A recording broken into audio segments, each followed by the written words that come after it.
Good morning बच्चों। आज हम लोग जो पढ़ने जा रहे हैं चैप्टर था हमारा प्रकाश एवं प्रकाश यंत्र, उसी के बारे में हम लोग आगे पढ़ने जाएंगे। जैसे ये फिगर है थोड़ा दिखाई दे रहा है, क्रियाकलाप 2 है, उसी को समझाना है। इसमें हमने क्या लिया है कि एक कांच का गुटका लिया, ड्राइंग बोर्ड चाहिए जिस पर हम कांच का गुटका रखेंगे, और एक हमको सफ़ेद कागज़ चाहिए जो उस गुटके के ऊपर हम ड्राइंग बोर्ड पर लगाएंगे। कुछ आलपीने चाहिए। तो जैसे फिगर में दिखाई दे रहा है कि पी क्यू जो है यहाँ पर हमने 2 पिने गाड़ दी और यहाँ से अभिलंब खींच दिया है। अब हम पी क्यू का प्रतिबिंब जो हमारी ए बी रेखा जो दिखाई दे रहा है, ए बी सिरा है, ए बी सिरे के ऊपर हमने पी क्यू तिरछी किरण गाड़ दी है, आपतित किरण जिसको हम लोग बोलते हैं। जो तिरछी किरण गिरती है गुटके पर या किसी भी सतह पर, वो आपतित किरण होती है।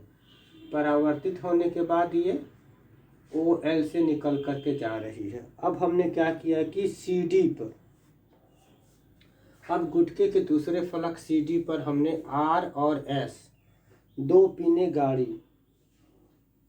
प्रतिबिंब को देखते हो उनकी सीध में हमने 2 पिने गाड़ दी हैं। अब इन पिनों को हटा करके जो बिंदु बने हैं यहाँ पर हमने गोला बना लिया। P Q R S pin को हटा करके जहाँ ये है पिन, यहाँ पर हमने गोला बना लेंगे। ये प्रयोग आप लोग 12 में करेंगे। यहाँ पर आपने गोला बना लिया है और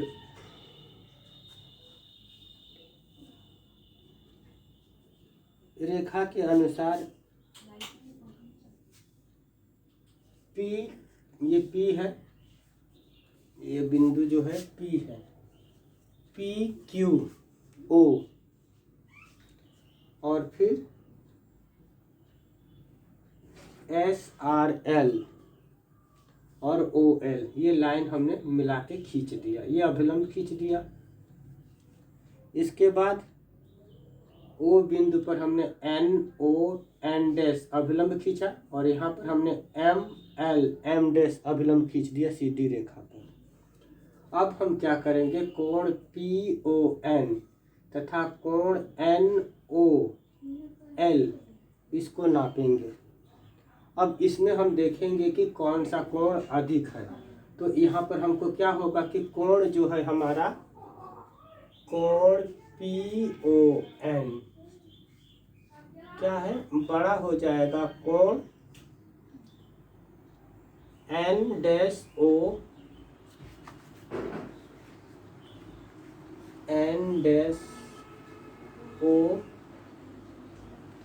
एन डैश ओ एल। तो ये जो एन डैश ओ एल है, ये कोण क्या हो गया, छोटा हो गया। जैसे ही हम इस कोण को नापेंगे तो ये कोण का मान यानी कि आपतन कोण का मान अपवर्तन कोण के मान से क्या आया, अधिक आया। तो इससे क्या सिद्ध हुआ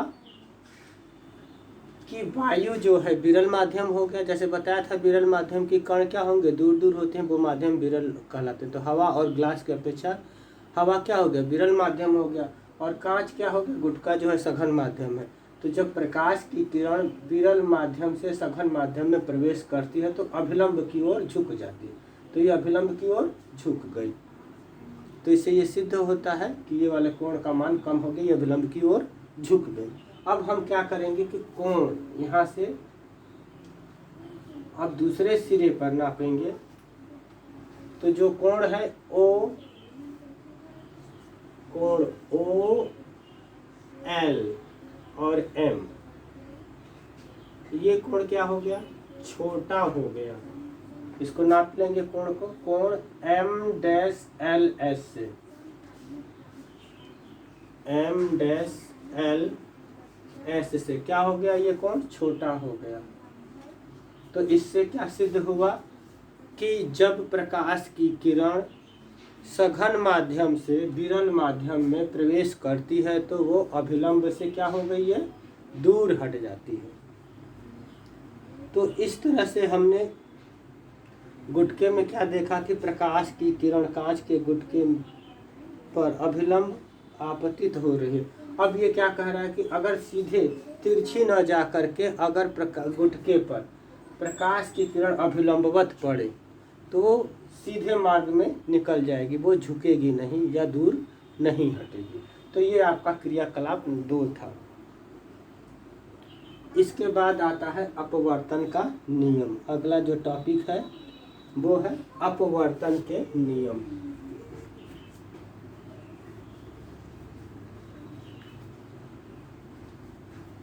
अपवर्तन के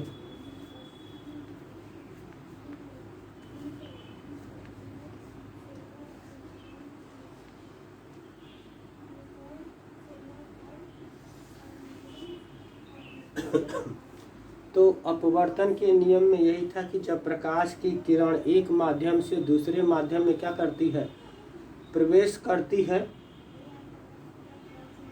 तो प्रकाश की किरण का क्या होता है, अपवर्तन होता है। और अपवर्तन की घटना के निम्नलिखित 2 नियम हैं। जब प्रकाश की किरण एक पारदर्शी माध्यम से दूसरे पारदर्शी माध्यम में प्रवेश करती है तो प्रकाश की किरण का अपवर्तन होता है। ये पढ़ लिया आपने। और इस अपवर्तन के 2 नियम हैं। पहला नियम क्या कह रहा है कि आपतित किरण, अपवर्तित किरण तथा अपवर्तक पृष्ठ के आपतन बिंदु, वो हो गया, पर अभिलंब तीनों ही एक तल में होते हैं।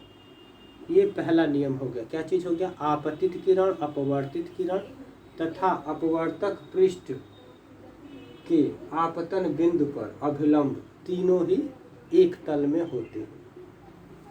दूसरा कह रहा है कि किसी पारदर्शी माध्यम में युग्म के लिए, किसी पारदर्शी युग्म के लिए आपतन कोण की जया तथा व्यापतन कोण हो गया इसकी जया और अपवर्तन कोण की जया का अनुपात नियत होता है।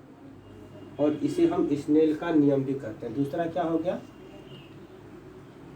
अगर किसी पारदर्शी माध्यम युग्म के लिए, किसी पारदर्शी माध्यम युग्म के लिए आपतन कोण की जया तथा अपवर्तन कोण की जया का अनुपात नियत रहता है, इसे स्नेल का नियम कहते हैं। ये आपतन कोण हो गया, अपवर्तन कोण हो गया। तो स्नेल के नियम के अनुसार क्या हो जाता है, स्नेल के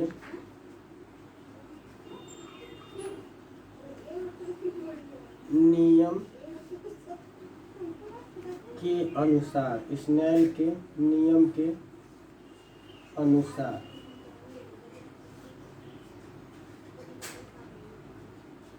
साइन आई बटे sine r is equal to क्या हो गया, नियत हो गया, या नियतांक, नियत या नियतांक बोलते हैं। नियतांक बराबर हम क्या ले सकते हैं, जिसे हम पहले माध्यम के सापेक्ष दूसरे माध्यम का अपवर्तनांक भी बोलते हैं। तो इसको आप क्या ले सकते हैं, साइन आई बटे साइन आर बराबर 1n2। n क्या हो गया, इंडेक्स, रिफ्रैक्स इंडेक्स हो गया, या जिसको हम अपवर्तनांक बोलते हैं। 1n2 पहले माध्यम के सापेक्ष दूसरे माध्यम का अपवर्तनांक हो गया, जो क्या होता है, sign I upon sign R आ रहा है। तो जो 1 लिखा है तो इसे बोलेंगे पहले माध्यम के सापेक्ष दूसरे माध्यम का अपवर्तनांक। अब यहाँ पर पहला माध्यम क्या हो गया, वायु है, और नीचे दूसरा माध्यम क्या हो गया, ग्लास हो गया। तो यहाँ पर आप क्या लिख सकते हैं, ANG, ए क्या हो गया एयर, जी क्या हो गया ग्लास। तो वायु के सापेक्ष कांच का अपवर्तनांक हो गया, तो ये भी एक नियतांक हो गया।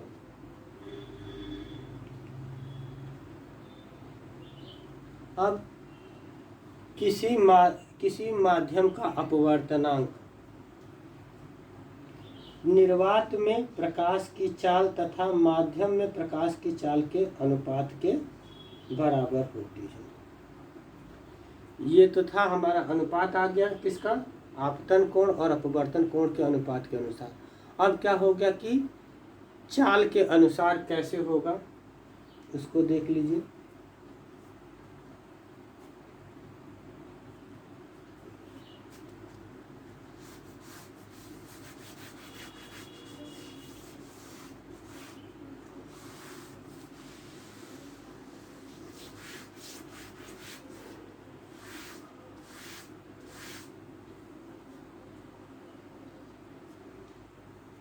अब यहाँ पर कह रहा है कि किसी माध्यम का अपवर्तनांक, वायु में निर्वात में प्रकाश की चाल तथा वायु में प्रकाश की चाल के अनुपात के बराबर होता है।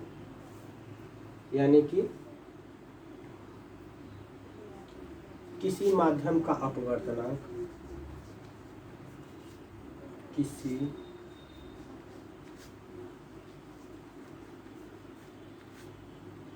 माध्यम का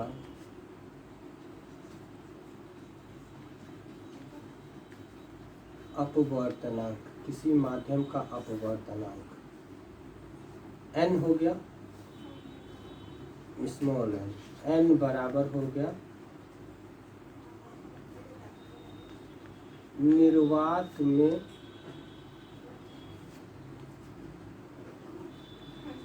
प्रकाश की चाल बटे वायु में प्रकाश की चाल या माध्यम में प्रकाश की चाल। माध्यम में प्रकाश की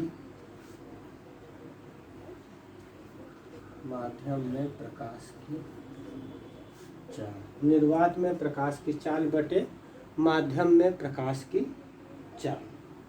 अब निर्वात में प्रकाश की चाल क्या हो गई, c हो गई।